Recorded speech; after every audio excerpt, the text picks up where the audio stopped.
ایک گھر میں کام کرنے والی ایک بچی کے ساتھ انتہائی ناروا تشدد آمیز سلوک اختیار کیا گیا۔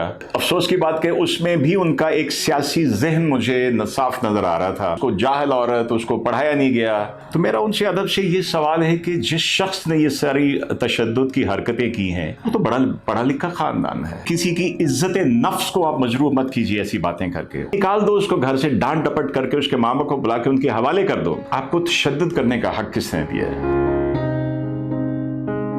السلام علیکم، میں ہوں ساجد حبیب، اور آج ایک مختصر سی گفتگو ایک بڑے اہم معاشرتی مسئلے کے بارے میں، جس کے بارے میں آج اخبارات میں بھی خبر ہے کہ بلکہ کچھ دنوں سے وہ خبر چل رہی ہے، جہاں پہ ایک گھریلو ملازمہ ایک گھر میں کام کرنے والی ایک بچی کے ساتھ انتہائی ناروا تشدد آمیز سلوک اختیار کیا گیا۔ اس بچی کو اللہ زندگی دے، اللہ تعالیٰ اس کو شفا دے۔ اب میں اس کے بارے میں مختلف تبصرے پڑھتا رہا ہوں اور مختلف لوگوں کی باتیں سنتا رہا ہوں۔ ایک صاحب ہے، ان کا میں سن رہا تھا کہ وہ اس میں ذمہ دار جو تھے وہ حکومتوں کو ٹھہرا رہے تھے۔ اس میں ان کا افسوس کی بات کہ اس میں بھی ان کا ایک سیاسی ذہن مجھے صاف نظر آ رہا تھا۔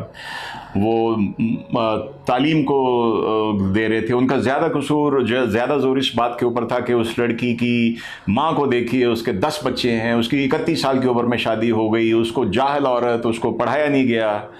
تو میرا ان سے ادب سے یہ سوال ہے کہ جس شخص نے یہ ساری تشدد کی حرکتیں کی ہیں وہ تو بڑا پڑھا لکھا خاندان ہے۔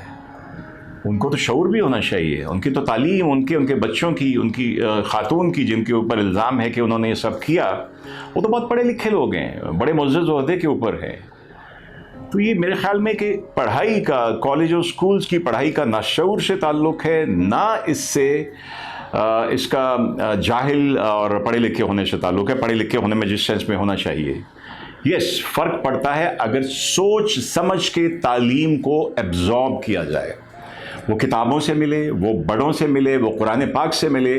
اگر اس کو سمجھ کر ہم اپناتے ہیں تو پھر شعور آتا ہے۔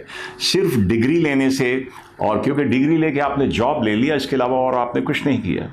مجھے بڑا افسوس ہوتا ہے، میں کئی ریسٹورنٹ میں جاتا ہوں، کلبز میں جاتا ہوں، اپنے چھوٹے بچوں کو کھلانے کے لیے لوگ ایک 12 سال کی، 10 سال کی، 11 سال کی بچی کو ساتھ لائے ہوتے ہیں، اور وہ نہ اس کے کپڑے بیچاری کے اس قابل ہوتے ہیں کہ اس کو وہاں پہ لایا جائے۔ لانے جانے کا مطلب یہ نہیں ہے، اگر آپ نے لانا ہے تو بچی کو اچھے کپڑوں میں لے کے آئے نا۔ آپ کے بچوں کے تو بڑے اچھے کپڑے، آپ کیوں چاہتے ہیں کہ یہ بچی وہاں پہ آپ کے بچوں کی ملازمہ ہی لگے ان کو سنبھالنے والی؟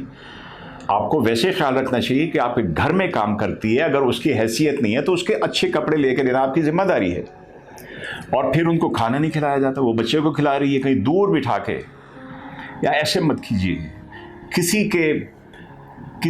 کی عزت نفس کو آپ مجروح مت کیجیے ایسی باتیں کر کے۔ اور پھر اتنے چھوٹے بچوں کو لے کے آنا اور اتنے چھوٹے بچوں سے کام لینا، اور اس کے بعد چلیں جی، ہو سکتا ہے کل کو وہ کہیں جی اس نے چوری کی تھی، کچھ کیا تھا، تو بھائی نکال دو اس کو گھر سے، ڈانٹ ڈپٹ کر کے اس کے ماں باپ کو بلا کے ان کے حوالے کر دو۔ آپ کو تشدد کرنے کا حق کس نے دیا ہے؟ مجھے آئی کیو کی اور ای کیو کی لوگ باتیں کرتے ہیں، میرے خیال ان دونوں چیزوں کو اللہ تعالیٰ نے قرآن پاک میں اتنا زبردست طریقے سے ایکسپلین کیا ہوا ہے کہ ہم انگریزی کی کتابیں، گوگل پہ ان کی تھیوریاں تو گوروں کے پڑھ لیتے ہیں کہ آئی کیو کیا ہے اور ای کیو کیا ہے، لیکن ہم قرآن پاک کو اگر سمجھ کے پڑھیں تو یہ ساری چیزیں اس کے اندر موجود ہیں۔ آئی کیو، یور ایبلٹی ٹو اینالائز، تو ہمارا تو وہ کس سے آتی ہے؟ پڑھنے سے، تعلیم سے، شعور سے۔ ہمارے تو دین کا آغاز ہی اقرا سے ہوا، پڑھ، اور اس کے بعد پوری کتاب اللہ تعالیٰ نے سامنے لا دی جو ایک پورا ایک وے آف لائف ڈکٹیٹ کرتی ہے۔ ارے اس کو پڑھو تو صحیح۔ جب اسی کے اندر میں پڑھتا ہوں تو مجھے ای کیو بھی ملتا ہے، emotional quotient, how to respond to human emotion, how to interact with other, your relative, friend, blah blah بلا۔ ارے آپ پڑھیے تو صحیح۔ یہ اللہ تعالیٰ کا کمال ہے کہ اللہ تعالیٰ نے قرآن پاک میں 2 جگہوں پر کم از کم جو میں جانتا ہوں، ایک سورہ بقرہ میں شروع میں آیت نمبر غالباً 85 ہے، جب وہ بنی اسرائیل سے انہوں نے حلف لیا کہ وَإِذَا أَخَذْنَا مِيثَاقَ بَنِي إِسْرَائِيلَ، کہ عہد لیا کہ لا تعبدون الا اللہ۔ پہلی بات اللہ تعالیٰ نے آبویسلی یہی کرنی تھی کہ میرے علاوہ کسی کی عبادت نہ کر دو۔ اس کے بعد کیا کہا؟